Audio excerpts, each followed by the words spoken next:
Naman pong magandang umaga ang bati ng inyong Lula Inday. Ayan, kamusta po kayo mga kaibigan? Ang inyong Lula po ay nagluluto po ng plain na sinangag.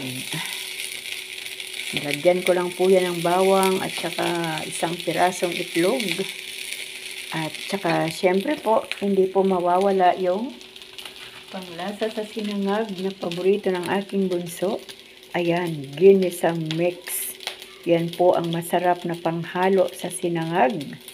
Depende na po yun sa inyo kung gaano karami ang inyong ilalagay. Yan po ang ating sinangag na merong ginisa mix. May konting pritong itlog, konting asin. Ayan, okay na po yan. Kasi alam niyo mga kaibigan, hindi ako kumakain ng mga may halong hotdog, may mga green peas, ano pa ba, may mga meatloaf. Ayoko po yun ng ganun. Alam niyo po, masarap lang po yung plain sinangag. Tapos meron kang kape, tapos meron kang pritong daing o inihaw na daing, inihaw na tuyo. Alam niyo po, yan po ang mga katerno ng sinangag eh. Kaya, tapos, lutuin po natin mabuti. Yung sinangag po, meron din sinangag na hilaw. Kailangan po yung lutong-luto ang sinangag para masarap. Yan po, ganyan ang sinangag. Kamusta po ang inyong mga buhay-buhay, mga kaibigan? Kahapon po ay hindi tayo nakapag-Bible reading dahil maingay po ang paligid. Meron pong mga nagpupukpok na kahit pumunta po ako sa bubong ng aming kubo ay maririnig. Kaya nawa after lunch ay tahimik ang paligid upang tayo po ay makapag Bible reading. Dahil nga po kami ay nasa tabi lang ng kalsada at ang mga pagitan namin ng aming mga kapitbahay ay ang aming mga pader. Kaya dinig na dinig po ang mga ingay sa kabila.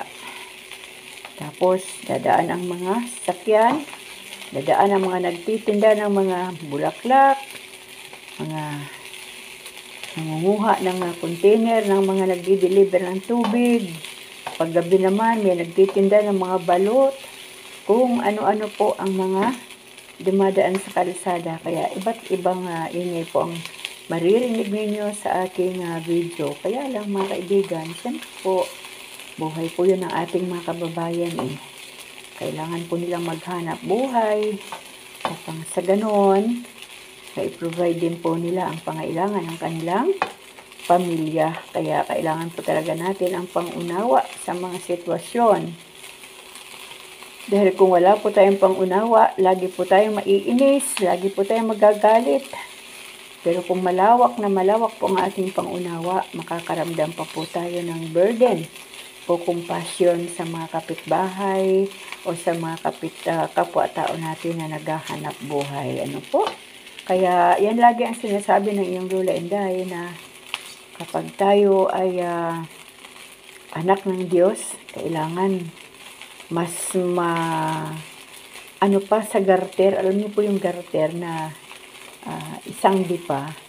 Kapag hinatak po natin yun ay nagiging 3 dipa, depende po sa kapasidad ng garter. Ano po. So, kung hanggat maaari, lawakan pa po natin sa garter ang ating pasensya kasi sa totoo lang, paggising natin sa umaga, andiyan na po yung pag-iinis ng kaaway. Di po ba? Alam mo naman yung Satanas, mga kaibigan.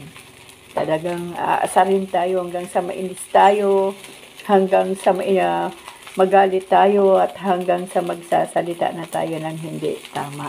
Yan, gustong-gusto niyo yan. Pumapalakpak ang kaaway kapag tayo po ay napipikon niya at gumagawa na tayo ng mali sa harapan ng ating Panginoon. Pero tayong mga anak ng Diyos, kahit anuman ang pamimikon dyan ng kaaway, isang salita lang yan.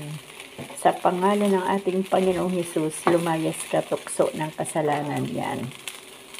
Ganyan po ang ating mga weapon sa mga tukso ng kasalanan o panunukso ng kaaway. Yan, malapit-lapit na po yan na maluto ang aking sinangag. At saka kailangan po inahalo. Kasi kapag hindi po natin haluin, pwede pong masunog yan ang ilalim. O, di po ba? Kamusta po kayo? Alam niyo po, nakapag-agahan na po kami ngayon. Napakadami po ng aming kanin. Kaya yung gusto ng kanin ay tinirahan ko. Yung gusto ng sinangag ay nilutuan ko. Ako po gusto ko yan sinangag. Kasi masarap po yan ang sinangag. Tapos meron pong ano dyan, may konting ulam dyan Sobra kaninang umaga. Kami lang naman po ni Lolo Dudong, tapos yung aking manugang na buntis, at ang kanyang kapatid. Kung ano po yun nandyan sa mesa, wala pong problema sa aking pamilya. Yan po ang kagandahan sa pamilya na hindi naghahanap ng ulam. Kasi tinuruan ko yung aking mga anak, mga kaibigan, na kung ano ang nakalagay sa mesa, ay yun ang pasasalamatan sa Diyos at walang maghahanap. Kasi ibig sabihin, yun lang ang kapasidad na kinaya ng kanilang magulang. Kaya yun lang ang nasa ibabaw ng mesa. Pero si Kuya Bunso, si Vincent, sinundan po ng aming bunso na 15 years ang gap. Pag hindi niya gusto ang ulam, sasabihin niya, Mama, hindi naman po ako naghahanap ng ulam. Pero gusto ko pong ulam Milo. Yan. Si Mr. Milo yan. Batang Milo yun. Gusto niya po yan na budbud sa kanyang kanin ang Milo kapag hindi niya po gusto ang ulam. Sabi niya, hindi siya nagre-reklamo, pero mas gusto niya yung Milo. Yan. So, bilang bata, at meron namang Milo, hindi pagbigyan natin. Kasi kung ano nga ang nasa loob ng bahay natin, na nandyan yun na ang ating gamitin o ibigay natin sa ating pamilya. Nawa po ay nasa mabuting kalagayan lang talaga kayo, mga kaibigan. Alam niyo po, medyo nagsisimula na po ang init ng panahon, kaya ingat po kayo palagi dahil ang katawan po natin ay talagang pag tumatanda na tayo, mga kalola, mga lolo riyan, kumbaga saan medyo mahuna na ang ating katawan. Pero yung mga kabataan naman, ay ingatan nyo ang inyong katawan para sa inyong pagtanda ay hindi kayo sisingilin ng inyong katawan. Ano po? So yan, luto na yan mga apo, mga anak, mga kalula, mga lolo, mga nanay, mga tatay, mga ate, mga kuya. Luto na yung ating sinangag. Mabang po yung ating sinangag. Tapos, kung meron po kayong hotdog, kapag may sinangag, at yung iba hindi kumakain ng mga hotdog sa sinangag, magprito na lang ng sinangag ay hotdog.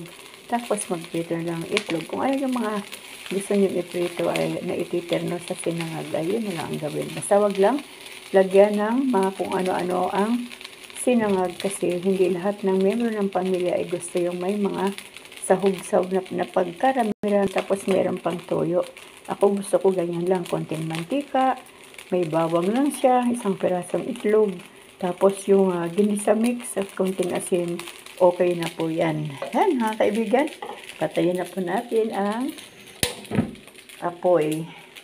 Mamaya-maya lang po ay magbabasa po tayo ng salita ng Diyos kasi nakakamiss po talaga yan.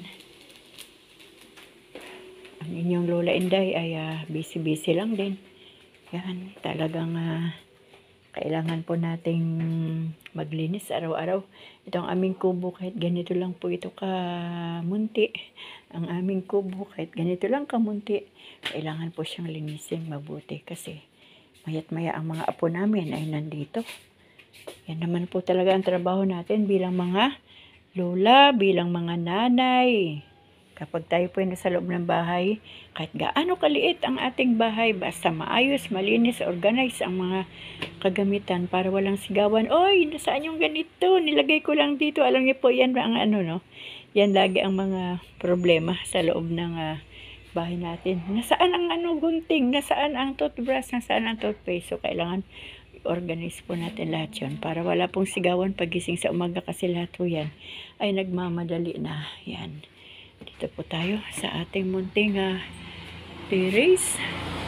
Yan, ang mga halaman. Nagdilig po ako kahapon mga kaibigan. Kaya yan, masisigla po ang kanilang mga dahon. Itong mga photos. Ayusin ko to sa isang araw kasi gumagapang po yan. Gagapang po yan sila sa isa't isa. Kailangan may sarili silang gagapangan. Ayan, medyo mainit na po sa labas. Ayan po. Mainit na po sa labas. Kaya dito lang po tayo sa loob ng bahay kapag mainit na.